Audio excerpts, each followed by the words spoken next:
Hi, I'm Daniel Julik, and I've been teaching at Sterling for 6 years. I teach European history and world history and political science as well. I had graduated at a time when the job market was very, very bad.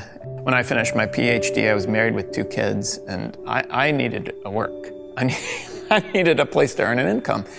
So I began looking for a job when I knew that was ending, and fortunately had lots of time to play with. And I just came across this job posting, and the description of the college resonated with who I was. And then, as would be the case with most positions, it was talking to people and visiting here that gave me the sense that, yes, this is the kind of place I want to be. You know, a place that truly embraces kind of the Christ-centeredness. Over time, I've come to kind of embrace calling in terms of thinking about my calling to follow Christ. You know, that calling's not just about, you know, what are you called to do with your career? It's about what is God calling you to be?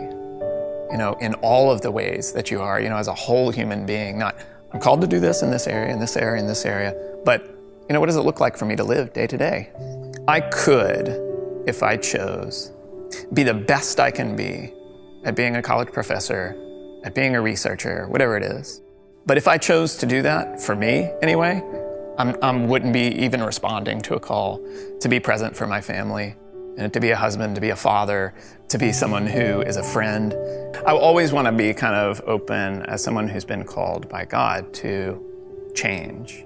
I just began thinking over and over about the verse where Jesus said that every student, when they're fully trained, will be like his teacher. And he doesn't just mean in the way he speaks, it doesn't just mean in the way they think, it means in the way they live their life.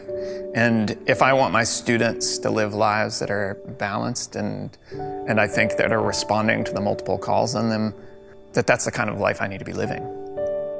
Yeah, so one of the things that I'm really interested in for my department and that I've really been focusing on the past few years is having students involved in projects that they can inherently care about. I have to make somebody care about history oftentimes, which is true about so many things, but I'm able to somehow push just a little bit, just enough, to get them to want to answer a question. As Christians, we are in many ways the guardians of liberal arts education, in part because we're the ones who are continuing to believe that there's something more than just being a bunch of cells put together and electrochemical reactions. We are a whole being that needs to be sort of cultivated. And I think in the end, God wants more from us than just the bottom line numbers that we're looking for.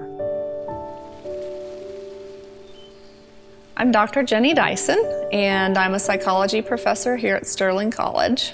I think people experience calling in different ways. The way I felt called involved a situation with a friend who had bipolar disorder. After that, I started to do reading just to try to understand that experience. And then that's how I found out, you know, I like psychology. You know, I want to help people through those types of experiences. Probably the primary reason that I decided to come to Sterling College was because of the quality of the psychology department. Marvin Dewey was in the head of advancement at that time. He said, you know, you should really consider, you know, taking or, you know, applying for the position at Sterling. It was a dream come true. And that's one thing, you know, I want to communicate to my students too, is that sure, life is hard, but sometimes your dreams really do come true. A number of students go on and work right away after they graduate from Sterling, and they've worked at places like Horizons Mental Health Center.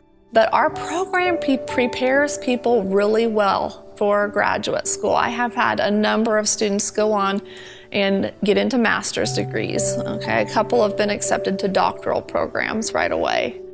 Helping students develop a passion for research or for going and working right away. One thing that I would like to do is really help my students, you know, first of all, develop empathy, trying to look at the person from God's perspective and with God's love. A lot of personal growth, a lot of empathy development, a lot of maturity comes from living in Christian community. The professors really care about your personal growth and development and how you're doing. What do you do when you encounter adversity? How do you handle that? You know, how does God play into that for you? And sure, the knowledge is a big part of it, but life is too. My name is Sasha Hildebrand, and I am the assistant professor of theater here at Sterling College, and I've just concluded my first year as a professor here. I became a student at Sterling in 1998.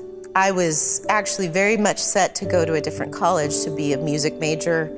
And when I came to Sterling to visit, it was at the very end of the school year. It was mid-May, so we were almost into graduation. I knew I wanted a place where I could be as involved as possible. And it was the only place I had visited that assured me of that. And it was almost instantaneous, this feeling of this is where I was meant to be, but mostly the fact that these people wanted me to be here. And I could see myself here because of that. And I think that made all the difference in the world. I had such an affinity for the theater department here and the experiences I got here that just led me to thinking about, well, what if I was doing in this position? And I think as a teacher, that's very important to me as well, is that I don't want to just nurture the information that I'm giving the student. I want them to be better people. As artists, you're going to have to go into all these different settings where you might not know the other people you're doing a show with. You might not, come from the same place or have the same ideas or beliefs or thoughts, but yet it doesn't mean you can't show them love and compassion and understanding and just the willingness to listen to them, knowing that they can maintain their faith, they can grow in their faith, and they can find people that are just like them.